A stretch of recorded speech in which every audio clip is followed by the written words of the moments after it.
we're going to talk about your movie Playtime.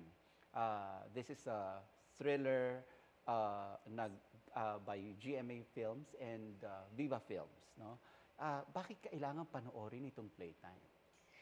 Well, sa akin po kasi dapat nilang panoorin dahil ang dami nilang matututunan dito. Bukod naman talaga sa pinaghirapan talaga namin, talagang totoo yung hirap namin dito. Namin mga girls dito, yun talaga eh. Pero iba pa rin yung pelikula na to dahil matututo yung mga, lalo na yung mga kababaihan, no? Na minsan, masyado silang masaya na to the point na mabilis silang magtiwala sa ibang tao. Actually, yun yung sinasabi ko na hindi lang sa mga babae nangyayari ito, kahit naman sa mga lalaki din na minsan hindi natin maiwasan na kapag nagiging masaya tayo, high yung emotion natin, mabilis na tayo magtiwala sa mga tao na dapat ingatan natin. Mm-mm.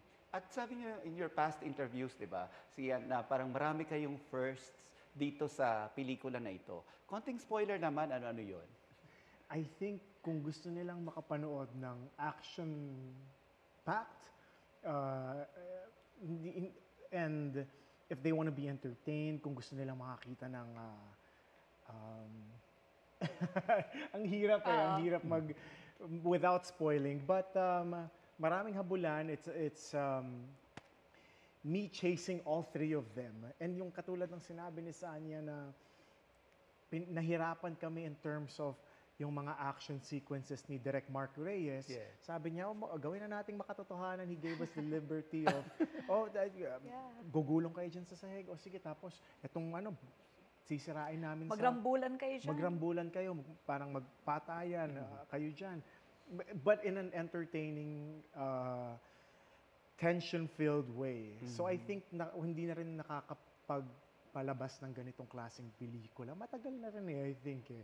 It's one of those films na you just sit back and enjoy, na you're rooting for the three girls. At I think dito talaga sa pelikulang ito, maiinis talaga kayo sa character ko na si Lucas. In terms of acting ninyo dito sa pelikula, gaanong elbow room or gaanong creative freedom ang binigay sa inyo ni Direk to be, to be artists? Ako kasi I've worked with Direk Mark many times na. So, alam ko na gano'n na siya before pa. Even our Encantadia din naman. Meron kaming, once meron kaming gustong i-input, ganon talaga siya sa mga artista niya. Ganon siya, yung nire-respect niya din kung ano yung naiisip or ideas ng mga artista niya. Which is good rin naman sa akin. And, at sa mga artista dito na nag-work din sa amin. Kumbaga yung collaboration kasi talaga feeling ko isa yun sa mga key kung bakit dapat ninyong panoorin kasi hindi lang si Direk Mark, hindi lang rin kami. Even the production, kung paano, nakakatuwa na yung during their meeting, kasama rin kami at pinakita rin sa amin kung ano yung itsura ng location. So, na-vibe na agad namin. Kumbaga nakaka-help yun sa character namin. Sinabi ko sa ito kanina, Sian, di ba? In your past films, naawa ako parati sa mata mo. Sa mata mo parati eh. Pero this time, natakot ako sa iyo. Nung pinapanood ko yung trailer, natakot talaga ako sa iyo. That's good. Okay yun. How did you do that? How did you get into that character? I love playing characters na hindi ini-expect ng audience. Gagawin niya ni Sian. Hala.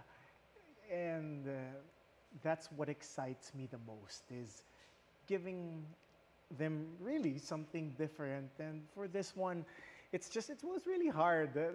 Sabi ko nga sa kanilang tatlo, it takes a lot of trust para gawin natin to. Kasi kung hindi natin tiwala ang isa't isa, baka ngayon nag-aaway na tayo. Pero ngayon, binubuli lang nila ako palagi. Hoy, ikaw talaga nung bubuli, wait lang. No. Pero kumbaga, just to describe, kanina nga sabi ko, nasa putikan kami or kung what have you, puro dugo. Ganun po yung, kumbaga kung makikita nyo may rambulan dito, medyo bumo-borderline, totoo na siya. Walang maarte. Yun lang yung masasabi ko. Walang maarte, walang kompetisyon sa grupong ito. Kumbaga, instead of mag-away kayo, maglabanan, alam naman natin later on hindi makakatulong. Nagtutulungan kami. Kung, yun nga, kung ano yung nasa isip namin, hindi yung, ay, dapat mas magaling ako dito, dapat mas maganda. Hindi, kunyari may inaisip yung isa na, uy, gawin mo to kasi mas maganda to dun sa eksena. So yung isa rin, nag-iisip rin na, oo nga no. So ina-apply namin. Tulungan talaga po. Ano ang extra na binigay? Kasi di ba sinabi nyo kanina, walang maarte, walang ano. Of course, yun na yung sa ano eh, yun yung nagte-taping na kayo, nagsushooting na kayo nun eh. Yes. Pero syempre, meron kayong preparations niyan before you get into the shooting. Opo. Ano yung mga naging preparations nyo? Sa akin po kasi, nung binabasa ko palang, importante po kasi yun sa akin, na nararamdaman ko na yung bawat pangyayari sa istorya. At kapag may mga moments na nararamdaman ko na siya, gusto ko yun kasi doon ako nagbabase. Kapag nafe-feel ko na siya, ibig sabihin, mabilis ko na siyang makukuha. May ganun ako. Meron din naman po ako na para mas maintindihan ko pa yung character ko, inuulit-ulit ko siyang basahin. And at the same time, naghahanap rin ako ng mga films or kung ano man ang pwede kong panoorin na makaka-help sa akin to get into that character. Kasi medyo kakaiba siya sa lahat ng mga ginawa ko. Alam nila, medyo patwitams, laging ano. Ito medyo magiging, although alam natin na lumalaban rin naman yung iba kong mga characters, pero this time, makikita nyo for the first time yata akong ganon. Lalaban ka talaga this time. Mahina kasi yung character ko sa... Whoop!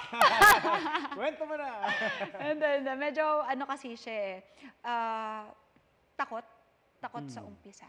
Takot. May mga pinanggagalingan kasi yung takot ng bawat isa. So, dapat yun po yung panoorin nyo. Abangan. Natakot ka dun sa script as you were reading it?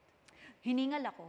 Yun po talaga. Hiningal Na gusto ko na sana habang pinapanood nyo, yun din yung maramdaman nyo na nakakapagod siya. Yung adrenaline ng, yun. Yung gano'n yung, talaga? Yun na. Siyan, ikaw. Kasi alam ko, nagpa-buff ka dito eh. Yeah, nung kinuwento sa akin ito, we were in the last couple of weeks ng Love, Die, Repeat. And sabi nila, ito, briefly, nag-i-eksena ka pa ba? Ito yung, may gusto mo bang gawin?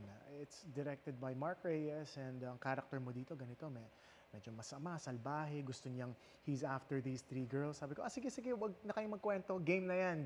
Parang, Without going into details, I would love to be part of that. So, yun po yung naging proseso na then we really had a quick time lang from the time that the project was opened up to us. This was around Christmas time, so medyo busy, maraming Maraming kain yan. Maraming kain. Paano na yan? Ay, di, nagbabulk up ka. Yes. Sabi ko, okay, it would be nice to have a role na parang, okay, so there's 3 girls na na kinakatakutan ako kung ano man yung gagawin ko. So it would be nice to see a little different. I buffed up for it but with the small amount of time that I had. Well, malaki naman din talaga akong tao. But after the physicality. Pero manipis ka nung sa Love, Die, Repeat eh. Yes. Coming naman from a figure skater kasi siya. Yun din, kasi. Yes, so parang masarap lang maglaro. Doon sa remaining time that we have. Tapos si Direk Mark naman, this was weeks before the shoot, sabi niya, he set up a private dinner and we discussed kung ano yung mga pinanggalingan ng character, bakit ko nga ba ito ginagawa? Kasi kung napanood niyo lahat sa trailer, ang sama-sama niya, ba't niya ginagawa to? So may konting discussion lang na ganun, just so I can understand it from the point of view ng storyteller and from the point of view of the director himself. So he was very collaborative.